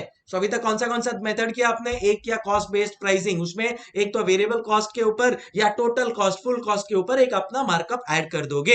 इसमें क्या होता है, जब आप अपना प्राइसिंग सेट करते हो तो या तो कॉम्पिटिटिव एनवायरनमेंट नहीं है या आप कुछ कस्टमाइज प्रोडक्ट दे रहे हो अपने कस्टमर को, then it's okay. Competitive based pricing में दो तरीके होते हैं, एक होता है गोइंग रेट, मार्केट में जो रेट चल रहा है उस पर थोड़ा एडलेस कर दो, या दूसरा होता है सील्ड बिड, आप अपना बिड एक बार ऑफर दो गवर्नमेंट को, अगर it is highest quality lowest cost then you will get that contract, आप कर सकते हैं उसको। थर्ड मेथड है वैल्यू बेस्ड प्राइसिंग मेथड, जो कस्टमर्स परसेप्शन ऑफ वैल्यू पे बेस्ड है। अभी अगर से फॉर एग्जांपल मैं कहीं पे होटल में खाना खाने को गया, तो मैंने समझो पाव भाजी ऑर्डर किया और बहुत अच्छा पाव भाजी था, तो अब वो पाव भाजी का कॉस्ट होटल को कितना पड़ा, 250 रुपीज, कितना पड़ा या समझो ले लो 100 रुपीज उसको कॉस्ट पड़ा। उसने मेरे से कितना चार्ज किया, वो पाव भाजी का 150, बट मैंने बोला कि यार क्या सुपर पाव भाजी था यार, इसका तो मैं 200 रुपया भी देने को रेडी हूं। तो मेरा परसीव्ड वैल्यू मतलब बेनिफिट टू द कस्टमर, मतलब कस्टमर को क्या लग रहा है कि कितने का उसका वैल्यू था, इट वॉज ₹200। एंड उसके भी ऊपर आता है टोटल ट्रू इकोनॉमिक वैल्यू, जहां पे आपको लगता है कि यार ये खाने से मेरा शाम का खाने की भी मेरे को जरूरत नहीं पड़ी, इतना फीलिंग था, इतना हैवी था, तो मेरे लिए तो उसका ट्रू इकोनॉमिक वैल्यू हो गया 300। कैसे कि भाई 200 रुपए का तो उसका मेरे को वर्थ लगा है, इतना अच्छा उसका टेस्ट था, प्लस वो इतना ज्यादा क्वांटिटी था कि वो खाने की वजह से मुझे शाम का खाने का बाहर का जरूरत नहीं पड़ा, उतना मेरा पैसा बच गया, तो मेरे लिए तो उसका ट्रू इकोनॉमिक वैल्यू कितना हो गया, 300 रुपीज। तो समझ रहे हो आप, एक होता है कॉस्ट जो होटल खुद कैलकुलेट करेगा, भाई उसको खुद को पाव भाजी बनाने का कितना कॉस्ट लग रहा है 100, उसने मेरे को कितने में दिया 150 में, तो वो भी कुछ प्रॉफिट कमाएगा, वो उसका सेलिंग प्राइस हो गया। उस पे मेरे को क्या बेनिफिट लगा, उसका 200 जितना, बट मेरे को उसका एक्चुअली फायदा कितना हुआ, 300 रुपीज जितना फायदा हो गया। सो परसीव्ड वैल्यू क्या होता है, देखो value that customer understands the product delivers to it, price which customer is willing to spend. यार इतना अच्छा था ना, इसका 200 रुपया भी देता ना, लेता ना मेरे से, मेरे को चलता, और मेरे को एक्चुअली फायदा कितना हो गया, उसको कहते हैं ट्रू इकोनॉमिक वैल्यू। तो मेरे को ट्रू इकोनॉमिक वैल्यू तो 300 रुपए का मिल गया, क्योंकि मेरे को शाम का भी खाना नहीं मंगाना पड़ा और मेरे को शाम का मेरा स्नैक्स का भी खर्चा बच गया। यस, मेरे लिए ट्रू इकोनॉमिक वैल्यू हायर हो गया। अब इसी के अगेंस्ट में आता है मेरा ट्रू इकोनॉमिक वैल्यू, जो अपना डिस्कशन हुआ अभी, measure of benefit that a product intends to deliver to the customer in relation to other products. अब अगर मैं कहीं और खाता पाव भाजी तो मुझे इतना क्वांटिटी नहीं मिलता, इतना अच्छा टेस्ट नहीं मिलता, so obviously true economic value उसका वो वाले जो रेस्टोरेंट में गया उसका हाई था। इन जनरल जब भी आपको ट्रू इकोनॉमिक वैल्यू कैलकुलेट करना है ना, तो उसका ये फॉर्मूला दिया है, आपको याद रखना है क्या, cost of next best alternative plus value of performance differential. मतलब अगर मेरे को पाव भाजी कहीं और मिल रहा है तो वो कितने का मिल रहा है, तो cost of next best alternative plus value of price differential, it can be plus it can be less. मतलब अगर उसमें कुछ ज्यादा बेटर क्वालिटी है जो अभी मैं करंटली यूज कर रहा हूं, उससे हो सकता है ऑल्टरनेटिव बेटर हो, तो वो ऐड हो जाएगा, और अगर if it is less than in that case वो लेस हो जाएगा। सो अगर मेरे को पाव भाजी कहीं और से 125 रुपीज में मिल रहा है तो 125 हो गया, प्लस जो भी उसका डिफरेंशियल में मेरे को ऐड करना है जिसकी वजह से मेरे को बेनिफिट मिल रहा है या कम बेनिफिट मिल रहा है वो लेस या ऐड हो जाएगा। So T true economic value जिसको टीईवी कहते हैं उसका फॉर्मूला क्या हो जाएगा, cost of next best alternative plus value of performance differential. ज्यादा भी हो सकता है कम भी हो सकता है। So cost of next best alternative क्या है, cost of comparable product plus value of additional feature provided by the seller. Again ज्यादा भी हो सकता है कम भी हो सकता है। If our product is superior तो add to true economic value, और अगर अपना प्रोडक्ट इंफीरियर है तो reduce from true economic value. समझो टी प्राइस आप लेने को ले गए तो अभी देखो चाय एक नॉर्मल रेस्टोरेंट में भी मिलता है 20 रुपए का, और एक 5 स्टार रुपए में सेम चाय मिलेगा आपको 500 रुपए में। क्यों? क्योंकि वो उतना आपको ट्रू इकोनॉमिक वैल्यू दे रहा है, एम्बियंस दे रहा है, आपको उतना सर्विस देगा। Sir would you like to have some tea, sir should I put some tea into it, और वही नॉर्मल रेस्टोरेंट में आके सीधा आएगा, वेटर रख के जाएगा, बात खत्म, ना कोई एसी ना कुछ। तो फर्क है ना, वही चीज का ये वैल्यूएशन का डिफरेंस है। अभी देखो एक कपड़े अगर मेरे को लेने हैं तो 5,000 रुपए में मेरे को शर्ट पैंट सब मिल जाएगा, और वही वही 50,000 रुपए में अगर मैं उसको मनीष मल्होत्रा का नाम दे दूं तो फिर मेरे को 50,000 रुपए में मिलेगा ये शर्ट। से फॉर एग्जांपल ये शर्ट एकदम डिजाइनर शर्ट है, ये जो आपको दिख रहा है ये एकदम रियल गोल्ड का बना हुआ है। तो अगर मैंने इसको 10 बार भी पहन लिया तो मेरे को लगता है यार मैंने इसके लिए 500 रुपए का खर्चा किया, बट यार मेरे को तो इसको 5,000 का बेनिफिट मिल गया। सो कितना मेरे को वैल्यू मिल रहा है, दैट इज व्हाट डिफाइंस कि भाई उस हिसाब से अपने को चार्ज करना चाहिए कस्टमर से। यहाँ पे देखो अगर मैं टी की बात करूं तो नॉर्मल रेस्टोरेंट में 20 रुपए में मिलता है, 5 स्टार होटल में 500 रुपए में मिलेगा। Pricing based on true economic value वो लोग करते हैं। सो ये 5 स्टार होटल वाले ट्रू इकोनॉमिक वैल्यू का कॉन्सेप्ट समझते हैं, तो उनको पता है कि भाई ये अपन तो क्या वैल्यू दे रहे हैं उसको, इतना अच्छा एम्बियंस, इतना अच्छा service, all of that we are giving, so definitely we can charge such a huge amount. Example number 2 में मैंने एक इधर लिखा है फैशन क्लोथिंग सब्यसाची, तो ये अगर शर्ट मैं कहीं से खरीदा तो मेरे को 1,000 रुपए में मिला, अगर इसके ऊपर लग जाए सब्यसाची या मनीष मल्होत्रा तो ये सेम 1,000 रुपए का टी शर्ट 10,000 रुपए का हो जाएगा। क्यों? क्योंकि उसका मेरे को फिर एक ब्रांड वैल्यू मिल रहा है, मेरे को एक रिस्पेक्ट मिल रहा है कि हाँ भाई देखो इसने मनीष मल्होत्रा सब्यसाची का क्लोथिंग पहना है। तो इसको कहते हैं ट्रू इकोनॉमिक वैल्यू। कैसे करोगे? Cost of next best alternative plus value of difference performance differential. अगर अपना बेटर है then in that case add to TV, अगर अपना खराब है then reduce from TV. So 3 methods अपने क्लियर हो गए होंगे आपके पास। कौन से? एक है competition method which is sealed bid and going rate, एक है कॉस्ट बेस्ड जहां पे वेरिएबल कॉस्ट प्लस या फिक्स टोटल कॉस्ट प्लस आप ले सकते हो, एंड एक है वैल्यू बेस्ड में true economic value and perceived value. So I hope we are absolutely clear with the types और मेथड्स ऑफ प्राइसिंग। अच्छा इसमें और एक पॉइंट है, framework to create value for customers. आप कस्टमर्स को कैसे वैल्यू क्रिएट कर सकते हो? तो एक है कि भाई उसके नीड्स को सेटिस्फाई करो, ऐसा प्रोडक्ट बनाओ, कुछ प्रमोशनल प्रोग्राम में उसको दे दो, डिस्ट्रीब्यूशन चैनल आपका सेट होना चाहिए, and design proper pricing strategy. तो अगर ये 4 चीज यूज करोगे you will be able to provide the best value to the customer. क्या? प्रोडक्ट अच्छा, ऐसा प्रोडक्ट बनाओ जिससे कस्टमर वांट्स सेटिस्फाई हो जाए, बेस्ट क्वालिटी मिल जाए, प्रॉपर प्रमोशन होना चाहिए, डिस्ट्रीब्यूशन चैनल सही होना चाहिए, सही प्राइसिंग पॉलिसी होना चाहिए, and definitely we will be able to ask for the best price. चलो नेक्स्ट है मेरा pricing in periods of recession. देखो अभी इंडिया में तो ऐसा अपन ने इतना रिसेशन नहीं देखा है, बट मैं आपको बोलता हूं 2009 में बहुत बड़ा रिसेशन आया था थैंक्स टू अमेरिका, जहां पे 2 बहुत बड़ी बैंक्स थी, लीमन ब्रदर्स, और बहुत सारे बैंक्स क्लोज हो गए, जिसकी वजह से पूरे वर्ल्ड को रिसेशन फेस करना पड़ा। वैसे अगर आपको रिसेशन देखा है तो आप लोग ने कोविड के सिचुएशन में देखा होगा कितनी सारी कंपनीज एंड कितने सारे बिजनेसेस को लॉस फेस करना पड़ रहा था, and they were also into recession. तो रिसेशन में एक चीज याद रखना चाहिए कि कभी भी आपको सीधा बिजनेस बंद नहीं करना है। व्हाई? बिकॉज अगर आप पूरा बिजनेस बंद कर देते हो तो फ्यूचर में जब इकोनॉमिक प्रोस्पेक्ट सही हो जाएंगे, जो हो नहीं है बिकॉज ये एक साइकिल है, तब आपको बहुत बड़ा प्रॉब्लम हो सकता है। So in case of recession you may have to sell at a price less than total cost, but कुछ भी हो जाए बॉस, मार्जिनल से तो मैं ज्यादा कॉस्ट पे बेचना ही चाहिए। अब देखो, रिसेशन अगर आया फिर भी मेरे को मेरा बिजनेस चालू रखना चाहिए। उससे क्या होगा, जो मेरा प्लांट एंड मशीनरी है वो फंक्शनिंग रहेगा। फिर बाद में फ्यूचर में अगर बहुत अच्छा बूम आ गया, अच्छा स्कोप लगा, देन इन दैट केस मेरे पास वो ऑर्डर्स आ सकते हैं। सो देखो, plant and machinery can be prevented from deterioration. जो मेरे स्किल्ड एम्प्लॉइज है, अगर मैं बोल दूंगा नहीं मैं तो अपना बिजनेस बंद कर रहा हूं, तो वो स्किल्ड एम्प्लॉइज छोड़ के कहीं और चले जाएंगे। फिर अगर वापस सिचुएशन अच्छा हो गया और मैं सोच रहा हूँ कि चलो अब मैं वापस बिजनेस को चालू करता हूं, तो ये तो पॉसिबल नहीं हो पाएगा। तो firm can continue to produce and use service of skilled employees who are well trained and will be difficult to re-employ later if required। तो अभी तभी तो मैंने निकाल दिया, फिर मैं उनको बोलूंगा यार वापस आ जाओ ना, तो नहीं आएंगे क्योंकि वो कहीं और ज्वाइन कर चुके हैं। प्लांट एंड मशीनरी अगर मैं ऐसे ही पड़ा रखूंगा तो डिटीरियोरेट हो जाएंगे, वो डिटीरियोरेट होने से बच सकते हैं। Business would be ready to take advantage of improved business conditions later, avoids the competition of securing the business of the firm. तो देखो क्या होगा, रिसेशन में भी अगर मैं कंटिन्यू रख रहा हूं, then in that case customers को ध्यान रहेगा वो चीज, and they will obviously order from me, ताकि मेरा एटलीस्ट ब्रेक इवन प्रॉफिट तक मैं आ जाऊं।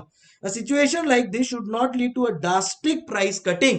आपने ऐसा किया कि बहुत ज्यादा प्राइस कट कर दिया और बाद में बिजनेस सिचुएशन इंप्रूव हो गए, या आपने किसी को कमिट कर दिया 6 महीने तक यही प्राइस रखूंगा और 3 महीने में बिजनेस अगर इंप्रूव हो गया, देन अगेन प्रॉब्लम हो सकता है। So situation like this should not lead to drastic price cutting, and orders accepted should not cover a long period extending over the production facilities when business conditions improve. So recession में चालू रखना है ताकि plant and machinery सही चलता रहे boss, deteriorate ना हो, स्किल्ड एम्प्लॉइज अपने को छोड़ के ना जाए। फ्यूचर में जब बिजनेस कंडीशंस इंप्रूव हो तब मेरे को उसका बेनिफिट मिल जाए। ड्रास्टिक प्राइस कटिंग नहीं करना है ताकि फ्यूचर कंडीशंस इंप्रूव हो तो I can charge a better amount. इस सेम लाइन में और एक है प्राइसिंग बिलो मार्जिनल कॉस्ट। कभी कभार आपको मार्जिनल कॉस्ट के नीचे भी बेचना पड़ता है, स्पेशली अगर आपके पेरिशेबल प्रोडक्ट्स हो। तो कभी भी रात को है ना सब्जी लेने के लिए जाना, सब्जी फ्रूट्स लेने के लिए रात को जाना, वो आपको मुंह महंगा प्राइस पे देगा, क्योंकि उसको पता है अदरवाइज उसको तो पूरा फ्री में डिस्पोज करना पड़ेगा। उससे अच्छा जो प्राइस मिले, कभी कभार मार्जिनल कॉस्ट भी अगर रिकवर नहीं हुआ तो भी चलेगा भाई, एटलीस्ट कुछ तो मिला। सो where materials are of perishable nature जैसे fruits and vegetables। Second example है चेंजिंग फैशन क्लोथिंग। तो अगर आप ना फैशन एकदम चेंज हो गया और आपके पास पुराना स्टॉक पड़ा है, देन इन दैट केस आपके पास कोई नहीं लेगा वो स्टॉक, प्लस वो ऐसे ही पड़ा रहेगा। क्या मतलब है, मैं ना एक बार एक शॉप में गया था, वहां पे मैंने ना पॉपकॉर्न मेकर देखा। तो पॉपकॉर्न मेकर अच्छा था, बट फॉर सम रीजन वो पॉपकॉर्न मेकर उनका प्रोडक्ट नहीं चला। तो मैंने उनको बोला कि भाई देखो, आप अगर आप इसको मेरे को, उनका कॉस्ट था 120, पर मैंने बोला आप मेरे को 100 रुपए में दोगे ना तो मैं 200 यूनिट उसका ले लूंगा। मेरे को वैसे भी 200 यूनिट चाहिए था, उसने बोला 200 रुपए में, 100 रुपए में ले ले। क्यों? क्योंकि एक तो उसका स्टोरेज जा रहा था, उसकी वजह से वो दूसरा नया प्रोडक्ट नहीं ला पा रहा था, उसने बोला लेके जा लेके जा। सो अगर चेंजिंग, वैसे ही कुछ फैशन इंडस्ट्री के लिए होता है कि भाई अगर बोलते ना इंडस्ट्री फैशन चेंज हो गया, तो हो सकता है आपको आपका प्रोडक्ट सेल करना पड़ेगा at lowest price, where stocks have been accumulated in large quantities and market prices have fallen. अब कई बार आपका नया प्रोडक्ट लॉन्च करने के लिए पुराने प्रोडक्ट को आप कम प्राइस पे निकाल सकते हो, where such reduction enables a firm to boost sales of other products. जैसे आईफोन 11 के लिए आईफोन 12 आया, तो आईफोन 11 कम में निकालना चालू कर दिया कि भाई जो स्टॉक बचा है उसको खत्म करो, ताकि लोग अब खाली आईफोन 12 ले और हम लोग भी उसी को प्रोड्यूस करके सेल करें। To popularise a new product, Reliance Jio उसके लिए भी थ्रो अवे प्राइस हो सकता है। तो 4 केसेस, एक पेरिशेबल नेचर का फ्रूट्स एंड वेजिटेबल्स वाला केस, या चेंजिंग फैशन टेक्नोलॉजी पॉपुलराइज करने के लिए जैसे रिलायंस जियो, या फिर आपको कोई अपना नया प्रोडक्ट लाना है तो उसके रिप्लेसमेंट के लिए जो आपका ओल्ड प्रोडक्ट है उसको थ्रो अवे प्राइस पे देके स्टॉक खत्म कर दो तो भी चलेगा। तो ये आपके सिचुएशंस है जब जो आपको रिसेशन में क्या प्राइसिंग रखना है, एंड अगर आपका 4 सिचुएशन है तो आपको बिलो मार्जिनल कॉस्ट भी निकालना है तो आप निकाल सकते हो। नेक्स्ट है अपना प्राइसिंग स्ट्रेटेजी। देखो, 2 तरह के प्राइसिंग स्ट्रेटेजी होता है, एक होता है स्किमिंग, दूसरा होता है penetration pricing. Skimming pricing strategy का मतलब होता है कि आप अपने प्रोडक्ट को एकदम एक्सट्रीमली हाई प्राइस पे बेचो स्टार्टिंग में, जो भी क्रीम है उसको खा लो, और फिर बाद में जब आपके प्रॉफिटेबिलिटी को देखकर जलकर कॉम्पिटिटर आना चालू करे तब अपना प्राइस कम कर दो। तो आप क्या होता है ऐसे सिचुएशन में, ये कब कर सकते हो, जब आपका प्रोडक्ट एकदम यूनिक हो पूरे मार्केट में, एन ऑब्वियस एग्जांपल है आईफोन। आईफोन ने यही किया था जब उसने स्मार्टफोन इंडस्ट्री में अपना आईफोन लॉन्च किया, तो ऑब्वियसली बहुत यूनिक प्रोडक्ट था एंड जो हाई प्राइस पे बेचा है। फिर सैमसंग और बाकी जो उसका कॉम्पिटिटर्स थे वो भी एंटर करने लगे, तो उसने धीरे धीरे प्राइस कम कर दिया। तो स्कीमिंग पॉलिसी में एफआई कुछ होता है। इसी का ऑपोजिट है हमारा पेनिट्रेशन प्राइसिंग, जिसने जियो ने यूज किया था, जो कॉस्ट से भी कम में अपने प्रोडक्ट को इनिशियली बेचेगा एंड धीरे धीरे फिर बाद में अपने प्राइस को बढ़ाते जाएगा। अब स्कीमिंग प्राइसिंग आप कब यूज कर सकते हो? जब इलास्टिसिटी ऑफ डिमांड आपके प्रोडक्ट का is zero. Elasticity of demand का मतलब क्या? आप प्राइस कम करोगे तो क्या बहुत ज्यादा एक्स्ट्रा लोग आईफोन लेना चालू कर दोगे क्या? द आंसर इज नो, के बहुत ज्यादा फर्क नहीं पड़ने वाला है। जिसको आईफोन लेना है वो लेकर ही रहेगा। और पेनिट्रेशन प्राइसिंग कब यूज करते हो? जब प्राइस इलास्टिसिटी बहुत हाई है। तो अगर रिलायंस जियो और कम कर देगा तो क्या ज्यादा लोग सिम कार्ड लेना चालू करेंगे क्या जियो का? The answer is yes. सो ऐसे सिचुएशन में आप पेनिट्रेशन प्राइसिंग यूज करोगे। सो दो मेन चीज याद रखनी है, स्किमिंग द मिल्क मतलब initially higher price, competitor enter करेगा तो प्राइस को थोड़ा सा अपन लोग करते जाएंगे। Elasticity of demand in case of skimming product जो भी है, तो उसके केस में elasticity of demand is zero या बहुत कम होता है। पेनेट्रेशन में आप लो कॉस्ट स्ट्रेटेजी या वेरिएबल कॉस्ट से भी कम में सेल करने की कोशिश करोगे, क्योंकि उसका इलास्टिसिटी हाई है, तो change in price will increase the demand. वो स्ट्रेटेजी से आप चलोगे। आओ रीड करते हैं।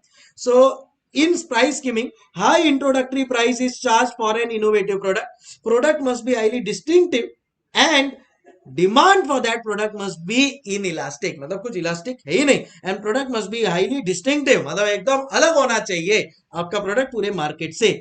Company must be able to maintain its uniqueness for some time. बहुत ज्यादा हाई प्रमोशनल एक्सपेंडिचर कर दिया है, रिसर्च एंड डेवलपमेंट में आपने बहुत खर्चा कर दिया है, तो फिर आप क्या कर सकते हो? ये स्किमिंग पॉलिसी यूज करके आप वो पूरा पैसा रिकवर कर सकते हो टेक्नोलॉजी में जो आपने इन्वेस्ट किया है। High initial prices can help recover sources of capital. इधर खाली इनइलास्टिक डिमांड का मतलब दिया है भाई, इसका मतलब होता है no change in demand with increase in price and vice versa. And दूसरा है मेरा penetration pricing, initial low price to capture a large market and then फिर बाद में जैसे ही पूरा मार्केट कैप्चर हो जाएगा फिर थोड़ा मैं प्राइस बढ़ा सकता हूं। Price elasticity of demand is high and easy substitutes are available. तब अगर इजीली सब्स्टिट्यूट मिल जाए या प्राइस इलास्टिसिटी ऑफ डिमांड बहुत हाई है तो बॉस पेनिट्रेशन प्राइसिंग ही यूज करना चाहिए। Customers are highly price sensitive, firm can increase its production capacity with increase in demand, वो भी एक इंपॉर्टेंट फैक्टर है। When company has to face high competition, सीधी सी बात है। यहाँ पे आपका कहता है uniqueness the product in skimming, यहाँ पे यूनिक नहीं है ये, तो यहाँ पे बहुत सारे लोग बना रहे, तो अपने को डिमांड अपना खुद का क्रिएट करना है बहुत ज्यादा कॉम्पिटिटिव मार्केट में। Helps in long term survival and profitability. तो अगेन मेरे पास उतना होना चाहिए कैपिटल कि मैं सरवाइव कर सकूं इनिशियल लॉसेस, और फिर बाद में लॉन्ग टर्म बेसिस पे मैं प्राइस बढ़ा के I can earn enough profit, जिससे मेरा जो भी स्टार्टिंग के इयर्स का लॉसेस है वो रिकवर हो जाए। तो ये था आपका प्राइसिंग स्ट्रेटेजी, वेरी सिंपल, जिसको कहते हैं price skimming strategy and penetration pricing. Next है आपका price adjustment policy. So price adjustment policies में क्या होता है पता है क्या? अलग अलग कैटेगरी ऑफ कस्टमर के ऊपर आप अपना प्राइस को ऊपर नीचे कर सकते हैं। जैसे फॉर एग्जांपल अगर आपका कोई डिस्ट्रीब्यूटर है, जैसे होलसेलर हुआ, रिटेलर हुआ, जो आपके पास से बहुत बल्क में खरीद रहा है, रेगुलर बेसिस पे आपका वो प्रोडक्ट्स ले रहा है आपके मार्केट से, देन इन दैट केस आप उसको एडिशनल डिस्काउंट दे सकते हैं। तो discount given to various distributors in trade channel. Quantity discount दे सकते हैं अगर बहुत ज्यादा फिजिकल यूनिट्स ले रहे हो, तो स्पेशली एग्जांपल आ गया यहाँ पे डीमार्ट। अगर इमीडिएटली पेमेंट किया तो आप कैश डिस्काउंट दे सकते हो। कैश डिस्काउंट देने से क्या है, थोड़ा डिस्काउंट दे दिया बट एटलीस्ट बैड डेट तो नहीं होगा, इमीडिएटली मेरे पास पैसा आ गया है। प्राइस डिस्क्रिमिनेशन अगर आप कर सकते हो, कब? ऑन बेसिस ऑफ कई बार प्लेस, प्रोडक्ट, टाइम। तो अगर आप लोग ने बुक माई शो पे कभी मूवी के लिए बुकिंग किया है तो मॉर्निंग 9 to 12 का शो देखेगा, आपको मिलेगा 100 रुपए में। वही same show, same everything is same, same theatre में 6 to 9 का शो 500 रुपीज का हो जाएगा। क्यों? प्राइस डिस्क्रिमिनेशन कर रहा है वो। अभी अंडरस्टैंडिंग? सो ऐसे सब सिचुएशन में सेगमेंटल प्राइस डिस्क्रिमिनेशन होता है। कई बार बॉम्बे में मैंने देखा है कि सेम ब्रांड का, से नाइकी का शूज बॉम्बे में एक एक्स अमाउंट पे है एंड कोई और थोड़ा रूरल जगह पे वही सेम नाइकी का shoes X minus Y amount पे। प्राइस डिस्क्रिमिनेशन हो रहा है बेस्ड ऑन लोकेशन, समझ रहे हो? सेगमेंटल प्राइस डिस्क्रिमिनेशन, जैसा मैंने बोला, no reselling should be possible. तो ऐसा नहीं होना चाहिए कि मैं कम में बेच रहा हूं किसी को और फिर बाद में वो मेरे ही कस्टमर्स को और कम प्राइस में बेच रहे हैं, तो वो चीज आपको सिर्फ ध्यान रखना है in price discrimination. And last है ज्योग्राफिकल प्राइसिंग। जैसे अगर नागपुर की एक जगह की मैं बात करूं ना, तो नागपुर में जो फ्यूल कॉस्ट है वो सबसे हाई होता है। क्यों? क्योंकि Nagpur is almost in the centre of our country. तो कहीं से भी अगर से ऑयल ऑयल तो आपको पता होगा कि जो सी शोर्स है उधर होता है, तो वहां से ऑयल निकाल के नागपुर में लेकर आना मतलब सबसे ज्यादा ट्रांसपोर्टेशन कॉस्ट लगता है, और वो ट्रांसपोर्टेशन कॉस्ट ऐड होके नागपुर का जो पेट्रोल प्राइस है दैट इज ऑलवेज हायर। या फिर से फॉर एग्जांपल अल्कोहल अगर आप देखोगे तो गोवा में अल्कोहल बहुत कम प्राइस्ड है। क्यों? क्योंकि उधर उतना ज्यादा ड्यूटीज नहीं है, तो उस हिसाब से वो प्राइसिंग में खेल लेते हैं। तो that is called as geographical pricing. So distributor discount दे सकते हो, कैश डिस्काउंट दे सकते हो, क्वांटिटी बल्क वाला डिस्काउंट दे सकते हो, प्राइस डिस्क्रिमिनेट कर सकते हो सेगमेंटल बेसिस पे, या अगर आपको चाहिए तो ज्योग्राफिकल एरियाज के बेसिस पे। अगर आपको कम ट्रांसपोर्टेशन लॉ कॉस्ट लग रहा है किधर के लिए, तो आप कम उतना प्राइस भी रख सकते हो। तो based on freight, nearer the location lower the freight lower the selling price. तो ये आपके कुछ प्राइस एडजस्टमेंट पॉलिसीज, डिस्ट्रीब्यूटर का डिस्काउंट, कैश डिस्काउंट, क्वांटिटी का discount, segmental price discrimination, geographical price discrimination या ज्योग्राफिकल प्राइसिंग भी आप कर सकते हो। चलो अब समझने की कोशिश करते हैं कि different stages of life cycle में क्या प्राइसिंग यूज करना चाहिए। अगर आपका एकदम यूनिक प्रोडक्ट है तो इंट्रोडक्शन साइकिल में आप इंट्रोडक्शन स्टेज में स्कीमिंग पॉलिसी यूज करो। जैसे जैसे आपका ग्रोथ हो रहा है और कॉम्पिटिटर्स आते जा रहे हैं, तब थोड़ा सा प्राइस को आप रिड्यूस कर सकते हो to penetrate the market further. फिर बाद में जब मेच्योरिटी स्टेज पे आ रहे हो, जो एप्पल अभी करंटली स्टेज पे, मेच्योरिटी स्टेज पे एप्पल, तो वो क्या कर सकता है, कॉम्पिटिटर प्राइसिंग यूज कर सकता है। भाई कॉम्पिटिटर के हिसाब से जो प्राइस है वो रख सकता है। लास्ट में डिक्लाइन स्टेज पे सीधा प्राइस को कम कर दो। एंड अगर आपका प्रोडक्ट बहुत यूनिक नहीं है, then in that case market enter करने के लिए आप पेनिट्रेशन प्राइसिंग यूज कर सकते हो to enter the market and gain high share quickly. Growth stage में भी आप वही प्राइस रखोगे, बहुत ज्यादा चेंजेस नहीं करोगे। फिर बाद में मेच्योरिटी स्टेज में अब आप थोड़ा हाई प्राइस रख के प्रॉफिट रिकवर करने की कोशिश करोगे। एंड देन डिक्लाइन स्टेज पे based on how your product is doing in the market, उस हिसाब से आप डिसाइड कर सकते हो। तो चार मेरे स्टेज है, introduction stage, growth stage, maturity stage, decline stage. In skimming pricing अगर आप यूज करते हो इन योर इंट्रोडक्शन स्टेज, अगर आपका एकदम यूनिक प्रोडक्ट है, तो उसके ग्रोथ स्टेज में आप थोड़ा सा प्राइस कम कर सकते हो कॉम्पिटिटर को एंटर करने से रोकने के लिए। मैच्योरिटी स्टेज में कॉम्पिटिटर प्राइसिंग ही आप यूज कर सकते हो, एंड डिक्लाइन स्टेज में प्राइस कट कर सकते हो। इन केस ऑफ पेनिट्रेशन प्राइसिंग आप इंट्रोडक्शन एंड ग्रोथ स्टेज में बिलो द कॉस्ट आप कम प्राइस पे सेल करोगे, so that you have the maximum market share. फिर बाद में आप मैच्योरिटी स्टेज में थोड़ा सा प्राइस बढ़ा के at a higher level बेच सकते हो, so that you can recover the profit at the best level। and decline stage पे देखना पड़ेगा आपको how the overall market is working, उस हिसाब से आप अपना प्राइसिंग रख सकते हो। so ये डिफरेंट लाइफ साइकिल पे डिफरेंट प्रोडक्ट प्राइसिंग। चलो फिर है आपका strategic pricing of new products. अब देखो आपका जो न्यू प्रोडक्ट है ना, वो कोई भी तीन कैटेगरी में फॉल करेगा।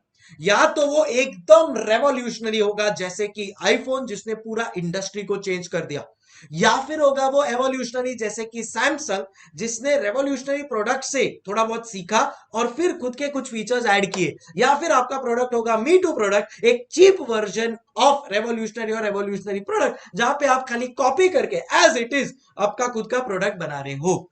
तो आपको देखना पड़ेगा कि आपका प्रोडक्ट कहां पे फॉल करता है। क्या वो रेवोल्यूशनरी है? रेवोल्यूशनरी मतलब product new to market and replacing existing methods और टेक्नोलॉजीज, और आप मार्केट लीडर बन जाते हो। Create own value with product differentials and product uniqueness. ऐसे केस में आप क्या करोगे? Premium pricing for taking first initiative. मेरा बेस्ट एग्जांपल है आईफोन। सेकंड है मेरा evolutionary.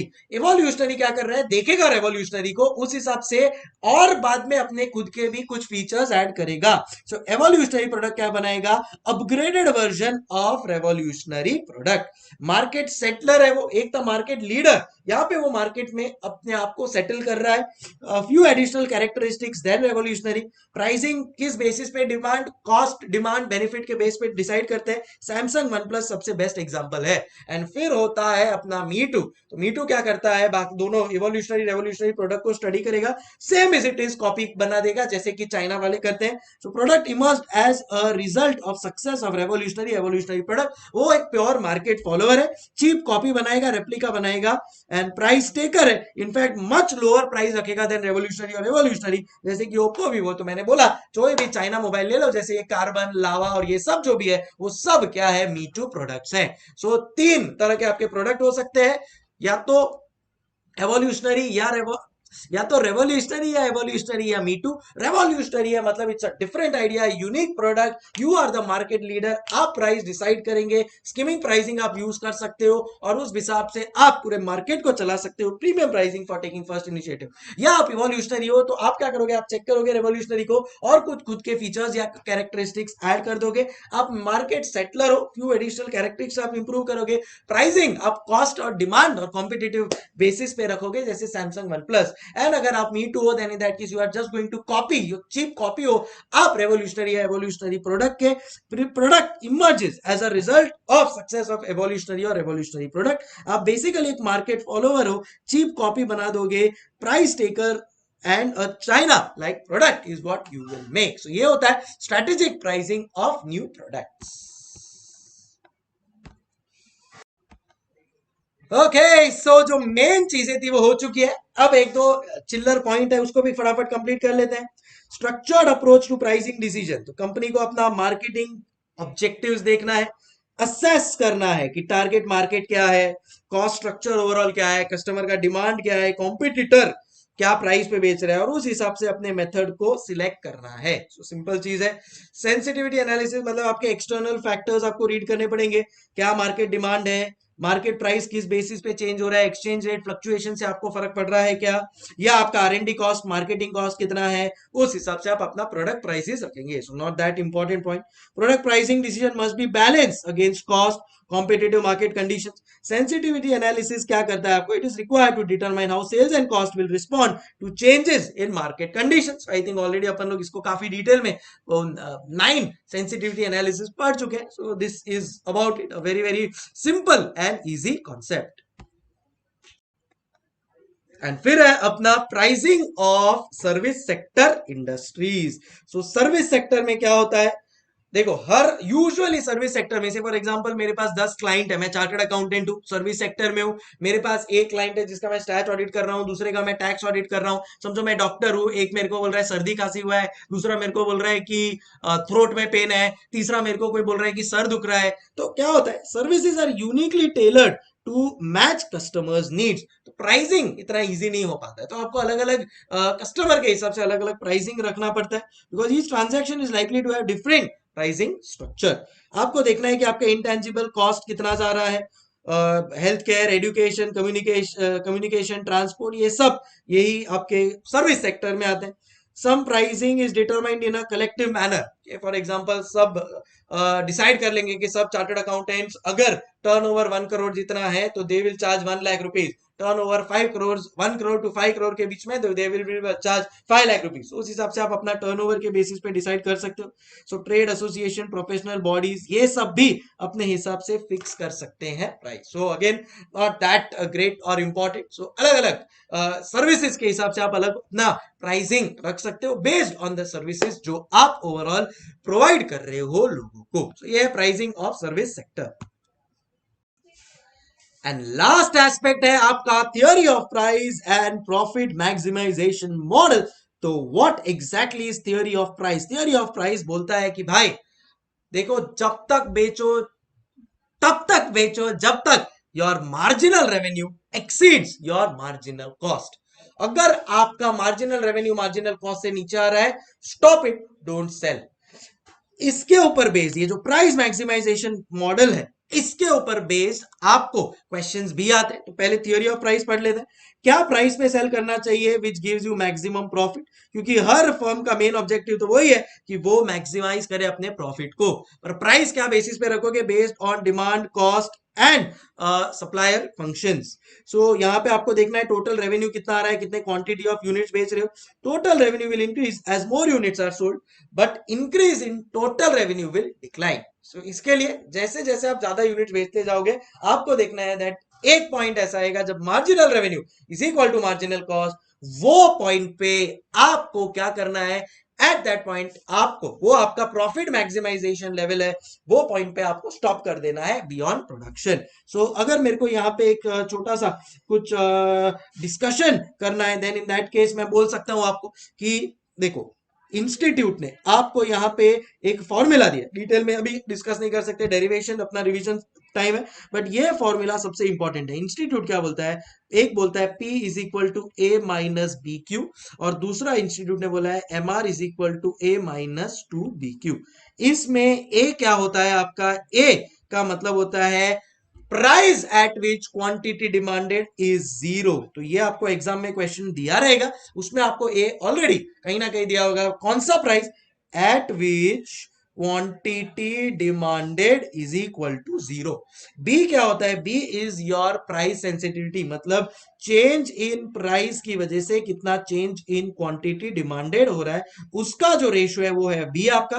Q is equal to optimum quantity, आपको कितना बेचना चाहिए for maximum profit, optimum quantity to be sold for maximum profit, optimum quantity to be sold for maximum profit, ये हो जाएगा आपका क्यू।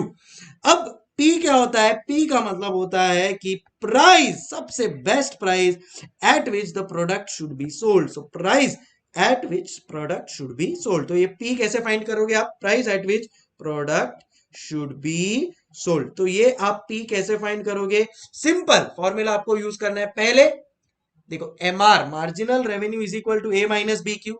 ए आपको क्वेश्चन में दिया होगा, बी आपको क्वेश्चन में दिया होगा, क्यू आपको as a balancing figure find करना होगा। आप ये क्यू जो बैलेंसिंग फिगर है कैसे फाइंड करोगे, मैं आपको बताता हूं। MR आपको डायरेक्टली नहीं दिया होगा, but we know profit is maximum where MR is equal to MC। Profit is maximum कहां पे, जहां marginal revenue is equal to marginal cost, marginal cost मतलब वेरिएबल कॉस्ट, तो जहां marginal revenue is equal to marginal cost, वहां पे profit maximum है, क्योंकि उसके बियॉन्ड जाओगे तो मार्जिनल कॉस्ट मार्जिनल रेवेन्यू से ज्यादा हो जाएगा और लॉस हो जाएगा, जो अपने को नहीं चाहिए। तो कौन सा है वो ऑप्टिमल पॉइंट जहां पे प्रॉफिट मैक्सिमम होता है, वह marginal revenue is equal to marginal cost. So आपको क्वेश्चन में है ना मार्जिनल रेवेन्यू दिया होगा, तो मार्जिनल रेवेन्यू अगर दिया, मार्जिनल कॉस्ट आपको दिया होगा, तो कहना से मार्जिनल कॉस्ट आपको दिया है, तो marginal cost is equal to marginal revenue at profit maximum. तो आप मार्जिनल कॉस्ट दिया है इक्वल टू मार्जिनल रेवेन्यू मिल गया। ए आपको दिया होगा, बी दिया होगा, बैलेंसिंग फिगर क्यू आप फाइंड कर सकते हो। सेम चीज आप यहाँ पे सब्सटीट्यूट करोगे, क्योंकि क्यू अब आपको मिल गया है, MR is equal to MC is equal to A minus two B Q से आपके पास B आ गया है by using this formula.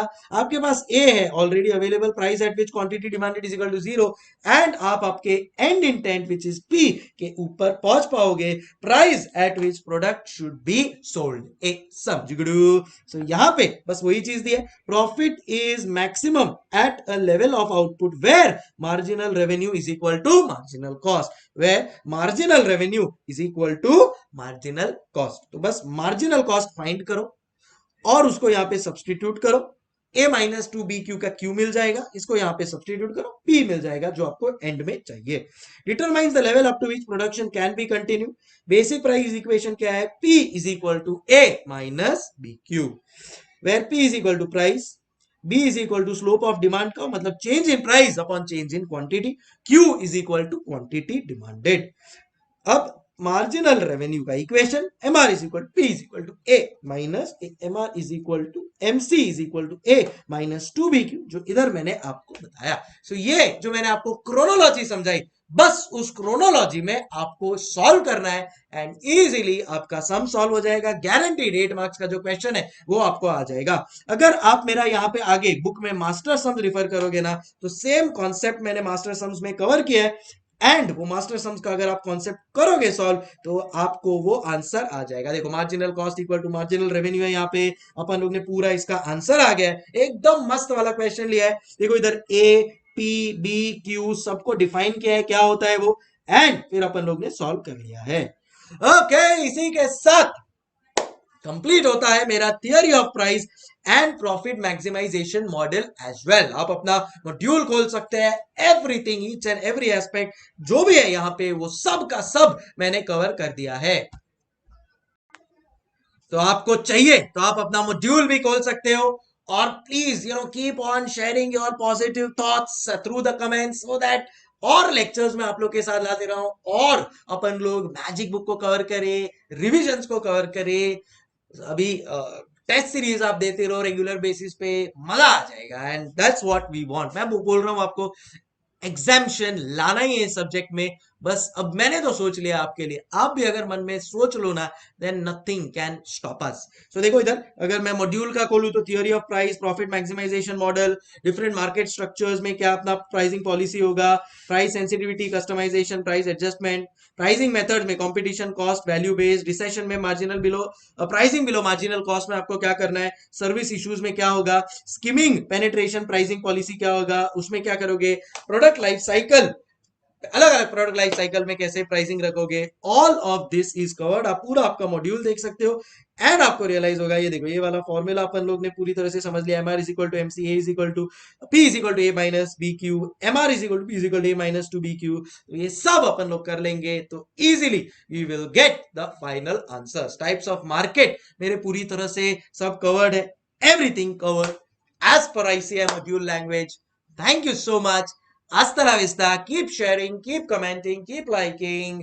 Lots of love and lots of happiness. Take care. Hasta la vista.